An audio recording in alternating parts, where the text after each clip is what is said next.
नमस्कार. दीर्घकाळानंतर गोजोस्कोप आपण पुन्हा सुरू करतो आहे. गोजोस्कोपच्या या नव्या पर्वामध्ये आपल्या सर्वांचं मनपूर्वक स्वागत आहे. आज मुख्य म्हणजे स्मृती इराणींचा सौदी अरेबिया दौरा हा विषय आज आपण घेतो आहे. स्मृती इराणींनी त्यांच्या ट्विटर हँडलवरती फोटो टाकले आणि सौदी अरेबियातल्या मदिनामध्ये त्यांचे जे कार्यक्रम झाले त्या संदर्भातली माहिती दिली. हा खरं तर सर्वांनाच मोठा धक्का आहे. त्यांच्याबरोबर परराष्ट्र राज्यमंत्री मुरलीधर राव हेही त्या दौऱ्यात मदिनामध्ये आपल्याला दिसत आहेत.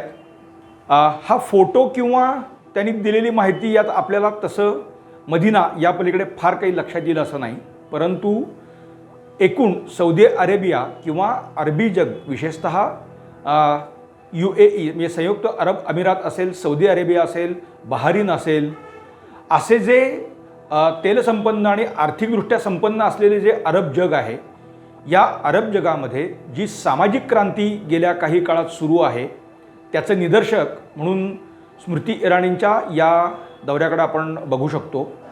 वास्तविक इस्लामिक देशांची परिषदेची जी एक बैठक मध्यंतरी झालेली होती त्यावेळेला तत्कालीन परराष्ट्रमंत्री सुषमा स्वराज त्या बैठकीत सहभागी झाल्या होत्या आणि त्यावेळेला पाकिस्ताननी कांगावा केला होता. तर इस्लामिक देशांच्या परिषदेनी पाकिस्तानलाच त्या परिषदेमधून बाहेर काढलेलं होतं.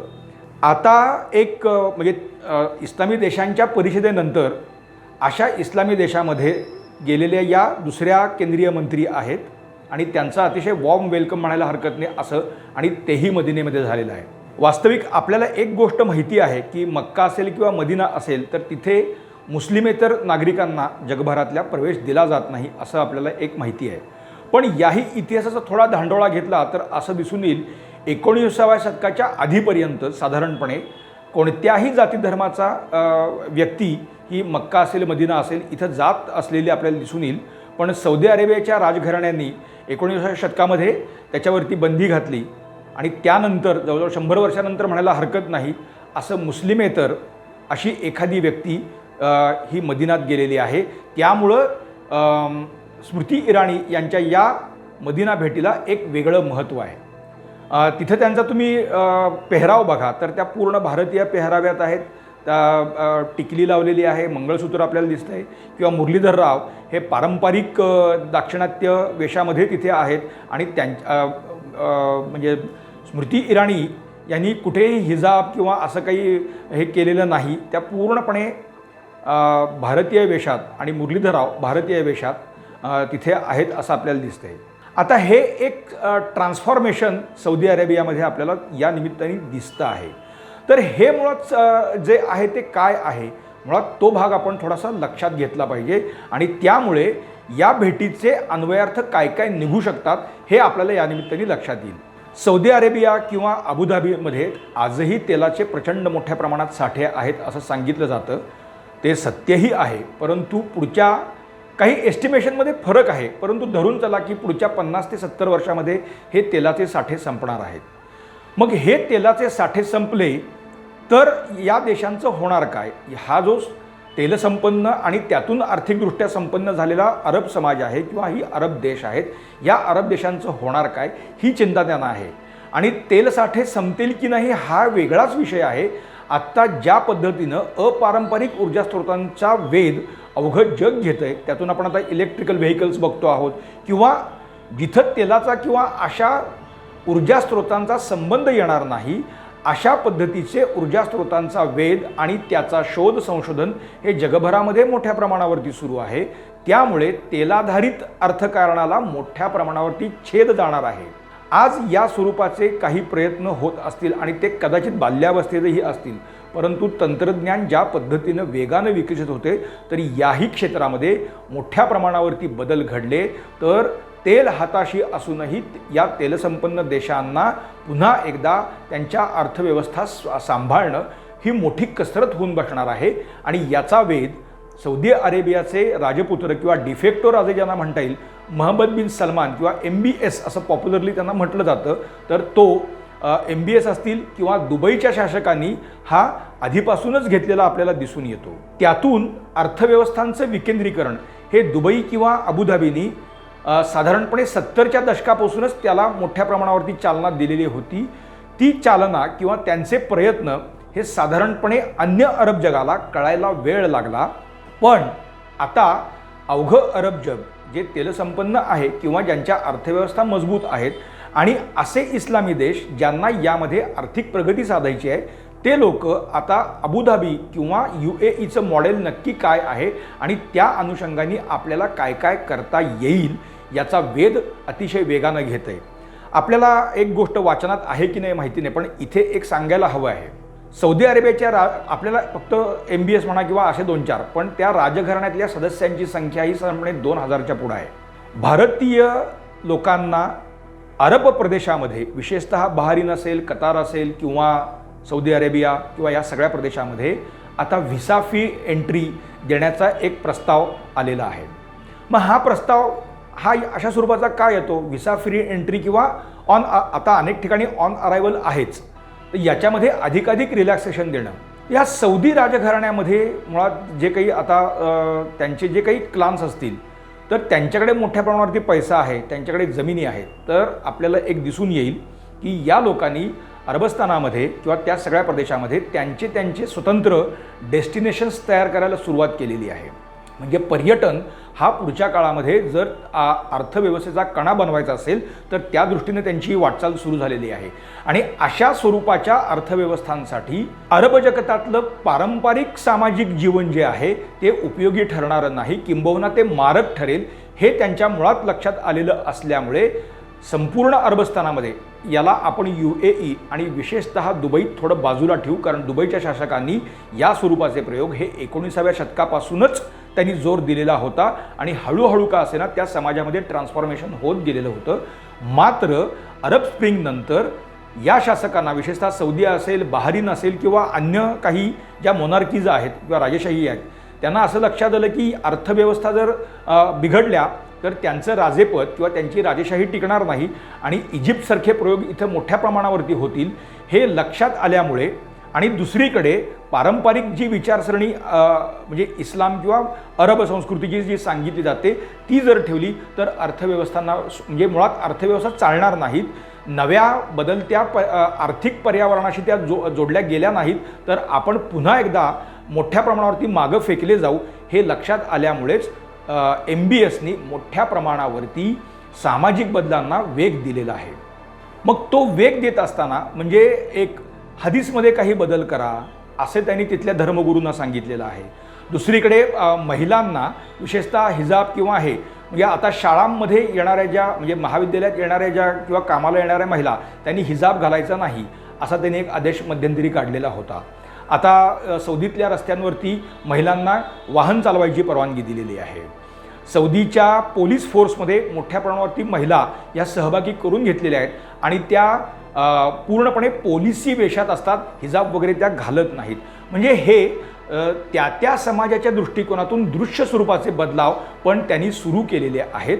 आणि या एक म्हणजे ज्याला रेड सी किंवा तांबडा समुद्र जो आहे जो त्याला लागून जी सौदी अरेबियाची किनारपट्टी आहे त्याच्यामध्ये 100 किलोमीटर परिघामध्ये एक नवं शहर हे पूर्णपणे आधुनिक स्वरूपाचं एक शहर उभारण्याचं काम हे MBSनी मोठ्या प्रमाणावरती हाती घेतलेलं आहे. तर तिथे संपूर्ण पाश्चात्य किंवा ज्याला इस्लामचा कसलाही पगडा असणार नाही अशा स्वरूपाचा समाज किंवा तशा स्वरूपाची अर्थव्यवस्था ही तिथे असेल या पद्धतीने त्याची रचना त्यांनी केलेली आहे. आणि मग तिथे अपारंपरिक ऊर्जा स्रोतांचा वापर कसा केला जाईल किंवा अपारंपरिक ऊर्जा स्रोतांमधूनच त्या सगळ्या शहराच्या गरजा कशा भागवल्या जातील, मग तिथे पर्यटनाच्या दृष्टीनं कशा चालना देता येतील, म्हणजे अर्थव्यवस्थेचे असे नवे फॅसेट्स हे सौदी अरेबियामध्ये मोठ्या प्रमाणावरती केले जात आहेत. आणि त्या बदलाचं एक दृश्य स्वरूप हे आपल्याला स्मृती इराणी मदिनामध्ये गेलेले आहेत ते आपल्याला दिसतं आहे. म्हणजे स्मृती इराणी तिथं जाणं किंवा एखादा नॉन मुस्लिम किंवा मुस्लिमेतर एखादा व्यक्ती आणि त्यातही महिला, त्यातही ती हिंदू असणं ज्याला एक थोडा आणखी आपण जर बघू जगभर डावे विचारसरणीचे लोक भाजपच्या सरकारला नेहमी हिंदुत्ववादी जातीयवादी असे म्हणतात, तर अशा सरकारमधली एक हिंदू महिला मंत्री मदिनेसारख्या ठिकाणी ही पूर्ण भारतीय पोशाखामध्ये जाते, तेव्हा सौदीतलं ट्रान्सफॉर्मेशन, सामाजिक ट्रान्सफॉर्मेशन कुठल्या स्तरावरती गेलेलं आहे हे या निमित्ताने आपल्याला दिसून येईल. त्यामुळे आता यात एक पुढचा भाग फक्त असा आहे, सौदी अरेबिया पाठोपाठ बहारीन, म्हणजे त्या सगळ्या ज्या मोनार्कीज तिथल्या ज्या आहेत यांचा जो आहे तो सौदी हा त्यांचा वातकुकूट आहे. सौदी जे निर्णय घेते ते थोड्याफार फरकाने हे बाकीचे मोनार्कीही त्या स्वरूपाचे निर्णय घेत असतात. त्यामुळे पुढच्या, हे उद्याच्या उद्या घडणार आहे असं नाही, पण पुढच्या 20-25 वर्षामध्ये सौदी अरेबियामधला समाजसुद्धा अधिक म्हणजे सामाजिक पातळीवरती तिथे अधिक मोकळेपणा महिला किंवा मुलींना किंवा माणसांनासुद्धा समाज व्यवहारामध्ये धर्माचा पगडा बाजूला ठेवून अर्थकारणाच्या विकासासाठी आवश्यक असणारा असा जो काही एक स्पेस लागतो तो स्पेस पुढच्या 25 वर्षामध्ये दिला जाणार आहे. त्याचं सूचनसुद्धा या निमित्ताने आपल्याला दिसतंय. अन्यथा स्मृती इराणी गेल्या असत्या, पण त्या रियादमध्ये आणि मग MBSच्या राजवाड्यात जाऊन त्यांचं जे काही ऑफिशियल ज्या काही मीटिंग्ज असतात, ज्या पद्धतीनं सरकारांच्या बैठका किंवा मंत्र्यांच्या बैठका चालतात तशा त्या झालेल्या आपल्याला दिसल्या असत्या. तर इथं असं काहीही न होता मदिनेसारख्या जिथे गैरमुस्लिमेतर व्यक्तींना प्रवेश नाही अशा ठिकाणी अन्यथा स्मृती इराणींना सौदी अरेबियाने परवानगी दिलीच नसती. याला एक काउंटर थोडासा वेगळा आपल्याला बघता येईल की एकीकडे सौदी अरेबियात आपल्या महिला मंत्री गेलेल्या आहेत आणि त्याच वेळेला अबुधाबीचे राजे आणि UAEचे अध्यक्ष अल नाहयान ते मात्र भारतात आणि गुजरातच्या दौऱ्यावर आलेले होते. त्यांचा अहमदाबादेत मोठा रोड शो झाला. खरं तर त्या रोड शोला मिळालेला जो प्रतिसाद आहे, सर्वसामान्य माणसं ही त्या राजाला बघायला की हा अबुधाबीचा शासक नेमका आहे कोण, बरं मोदी त्यांचा उल्लेख हा नेहमी माझा भाऊ असा करतात. याला एक काउंटर दुसरा असा पण आहे की अबुधाबीचं मंदिर हे आता फेब्रुवारीमध्ये त्याचं उद्घाटन मोदींच्या हस्ते होणार आहे. म्हणजे हे सगळे संदर्भ आपण मुळात लक्षात घेतले पाहिजेत. आणि मग त्या राजाचं अल नाहयानचं, महम्मद अल नाहयान किंवा MBZ असं त्याला म्हणायला हरकत नाही, त्याचं नामकरण तसं आहे शॉर्ट फॉर्म, त्याला अहमदाबादमध्ये रोड शोमध्ये मिळालेला प्रतिसाद हा एक्सलंट होता. सर्वसामान्य माणसं आणि त्यात मुसलमान नागरिकांची संख्यासुद्धा थोडी मोठी होती. मग आता हा जो MBZ आहे किंवा अबुधाबीचा राजा हा जेव्हा परत जाईल तेव्हा त्याचे इमेजेस आणखी काय असणार आहेत. म्हणजे मोदींबरोबरचे त्याचे संबंध आहेतच, पण ते पुन्हा एका वेगळ्या पातळीवरती तुम्हाला नेत असतात. हे कोणा एका व्यक्तीचं म्हणून नसतं, तर एका देशाचं ब्रँडिंग किती पद्धतीने होतं त्याकडे सुद्धा या निमित्ताने आपण बघायला हरकत नाही. पण मुळात एक भाग यात सगळ्यातला असा आहे की आपल्या देशामध्ये एकीकडे अशा स्वरूपाचे लिब्रांडू किंवा डावे या धर्म ह्या गोष्टीचा वापर चुकीच्या पद्धतीनं करून काही गोष्टी करताना दिसत आहेत आणि त्याचे प्रमाण आता अलीकडच्या काळात मिळत आहेत. असं असताना जिथे इस्लामचा उदय झाला त्या सौदी अरेबिया आणि त्या सगळ्या परिघामध्ये इस्लाम कूस बदलतो आहे आणि त्याचे काही संकेत किंवा त्याचे निदर्शन हे आपल्याला घडतं आहे. आणि त्यातलं एक दृश्य स्वरूप म्हणून स्मृती इराणींच्या मदिना भेटीकडे आपण बघायला हरकत नाही. आपल्याकडे नेहमी म्हटलं जातं की सुंभ जळला तरी पीळ जळत नाही. इथे पीळ जळायचा विषय नाही, हे असलेले भावनांचे पीळसुद्धा आता त्या समाजामध्ये सुटू लागलेत असं म्हणूनही आपण या घटनांकडे बघायला हरकत नाही. बघूया येणाऱ्या काळामध्ये आपल्याला तिथे होणारे बदलसुद्धा आणखी अनुभवायला मिळतील आणि त्याचा अर्थातच काही चांगला परिणाम हा मुस्लिम जगामध्ये आपल्याला होताना दिसून येईल. तो हळूहळू असणारी ही प्रक्रिया आहे, पण या प्रक्रियेतले असे टप्पे म्हणूनच आपण लक्षपूर्वक बघायला हवे. मित्रांनो, आजचा एपिसोड आपल्याला कसा वाटला हा आम्हाला तुम्ही आवर्जून सांगा. उद्याच्या भागामध्ये आपण असेच नवे नवे विषय घेऊन आम्ही आपल्यापर्यंत येत जाऊ. आपला प्रतिसाद ही आमच्यासाठी अत्यंत महत्त्वाची गोष्ट आहे. त्यामुळे लाईक करा, शेअर करा, सबस्क्राईब करा.